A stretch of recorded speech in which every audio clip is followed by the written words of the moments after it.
பால்வளத்துறையினுடைய செயல்பாடுகள் இந்த மாவட்டத்தில் இன்னும் பெருக்குவதற்கான ஆக்கப்பூர்வ நடவடிக்கைகள் என்ன எடுக்கலாம் என்பதை இங்கு வந்திருந்த விவசாய பெருங்குடி மக்களின் பிரதிநிதிகள், பிரதம பால் உற்பத்தியாளர் கூட்டுறவு சங்கங்களுடைய செயலாளர்கள் போன்றவரிடம் நாங்கள் கலந்துரையாடி அவர்கள் கூறிய கருத்துக்களின் அடிப்படையில் இந்த மாவட்டத்தை பொறுத்தவரையில் அதிகமான விவசாய பெருங்குடி மக்களை கூட்டுறவு சங்கங்களில் உறுப்பினர்களாக சேர்த்தது, அதோடு அவர்களுக்கு கடன் வசதி போன்றவற்றை ஏற்படுத்தி கொடுப்பது போன்ற சில முக்கியமான முடிவுகளை நாங்கள் எடுத்திருக்கின்றோம்.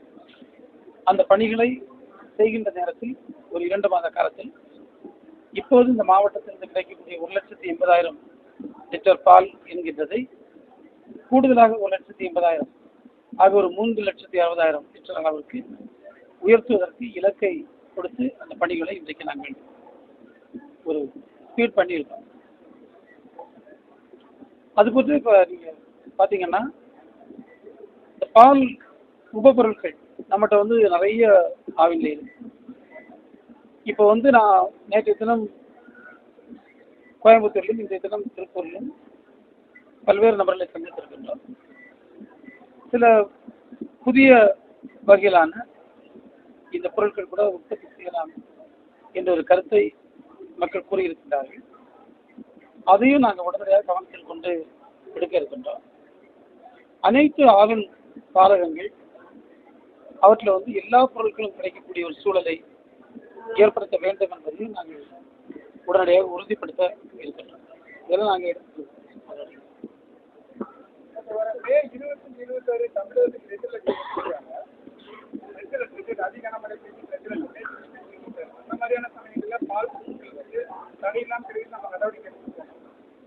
இப்போ நீங்கள் பார்த்தீங்கன்னா நம்முடைய மாண்புமிகு முதல்வருடைய ஆட்சியில் பேரிடர் மேலாண்மை என்பது மிக சிறப்பாக நடைபெற்றுக் கொண்டிருக்கிறது. உங்களுக்கு தெரியும், முழுமையாக எதிர்பாராத சூழலில் பெய்த மழையினால் தென் மாவட்டங்களுக்கு பாதிப்பு இந்த நேரத்தில் கூட அமைச்சர் பெருமக்களை அங்கே அனுப்பி அந்த நாங்கள் முழு நேரத்தில் வேலை செய்து பொதுமக்களுக்கு பாதிப்புகள் பார்த்துக்கொண்டு இங்கே சென்னையை பொறுத்தவரையும் சரி அல்லது எந்த மாவட்டத்தை எடுத்துக்கொண்டாலும் இந்த பால் சப்ளை பொறுத்தவரை எந்த பிரச்சனையும் வராது.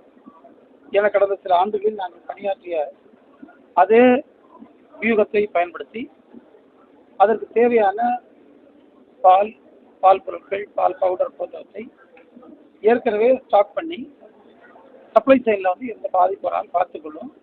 அதற்கு ஆவின் தயார் நிலையில் தான் இருக்கு. செய்திகளை உடனுக்குடனும் துல்லியமாகவும் தெரிந்து கொள்ள சப்ஸ்கிரைப் பண்ணுங்க.